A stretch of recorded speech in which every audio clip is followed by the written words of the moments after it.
chicos, ¿cómo estáis? Bien, vamos a empezar a resolver una actividad en la que nos piden que determinemos, por un lado, la función de onda de un movimiento ondulatorio que representa, como dice el enunciado, una onda transversal, y el cálculo de la aceleración máxima de un punto de la cuerda. Ya sabéis que los movimientos de propagación presentan velocidad uniforme, por lo tanto no tendrían aceleración. Cuando nos piden o nos preguntan por una aceleración, se están refiriendo a la aceleración de vibración de cada partícula del medio. Ya sabéis que la velocidad de vibración se obtiene derivando la expresión de la elongación, pues la aceleración se obtendrá derivando la expresión de la velocidad. Bueno, empezamos calculando la expresión de la función de onda. Ya sabéis que se trata de una expresión de este tipo.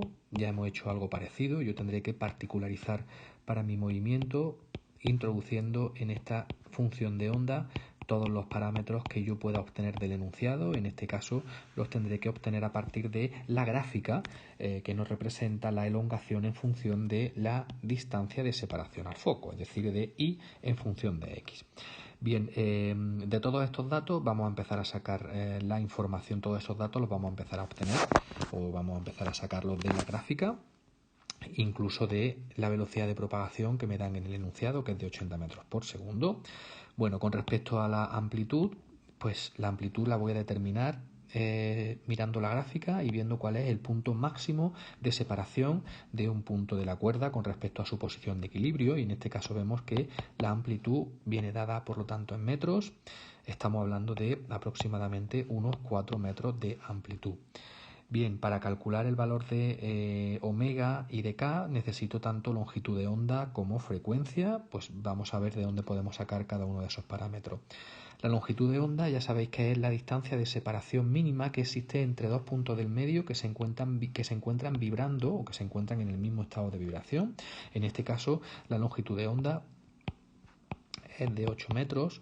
Con esa longitud de onda yo voy a poder calcular el valor de k, porque sabemos que se relaciona con ella de esta manera, es decir, 2pi octavos, o lo que es lo mismo, pi cuarto radian por metro.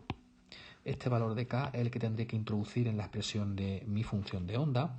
Y con lo que respecta al valor de omega, pues lo puedo calcular porque también conozco la velocidad de propagación y sé que se relaciona con la longitud de onda y con el periodo de esta manera, por lo que puedo calcular el periodo y a partir de él podré determinar cuál es el valor de esa frecuencia angular.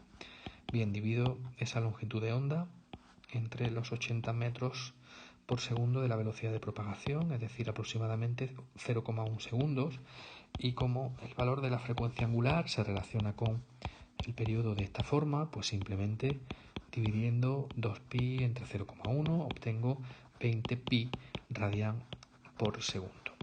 Es conveniente dejarlo estos datos en función de pi y no obtener decimales, porque de esta manera cometeremos menos errores. Bien, con respecto al sentido de propagación, el enunciado me dice que la onda se propaga en sentido positivo del eje de abscisa, por lo tanto aquí debe de aparecer un signo menos, que es el que incluiré en mi función de onda, y nos queda por determinar exclusivamente la fase inicial. Bien, para determinar la fase inicial simplemente me voy a fijar en mi dependencia gráfica de y en función de x. Veo que el foco emisor del movimiento ondulatorio en t igual a 0 se encuentra en su posición de equilibrio, por lo tanto la fase inicial en este caso va a ser 0, va a ser nula, no tendré por lo tanto que incluirla en dicho argumento. Bien, por lo tanto, podemos montar ya nuestra función de onda a partir de los datos obtenidos. En este caso, mi función de onda quedaría de la siguiente manera expresada.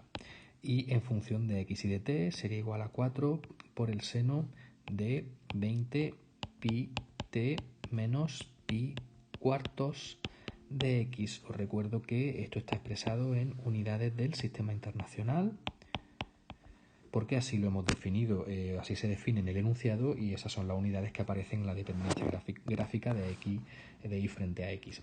Bien, vamos ahora a calcular a desarrollar el segundo apartado. Me piden por esa aceleración de vibración. Bueno, yo sé que la velocidad con la que las partículas del medio vibran a su paso de este movimiento ondulatorio la obtendré a partir de la derivada de la elongación en función del tiempo. Ya sabéis que esta velocidad sí es una velocidad variable, no así la velocidad de propagación del movimiento ondulatorio, que es constante.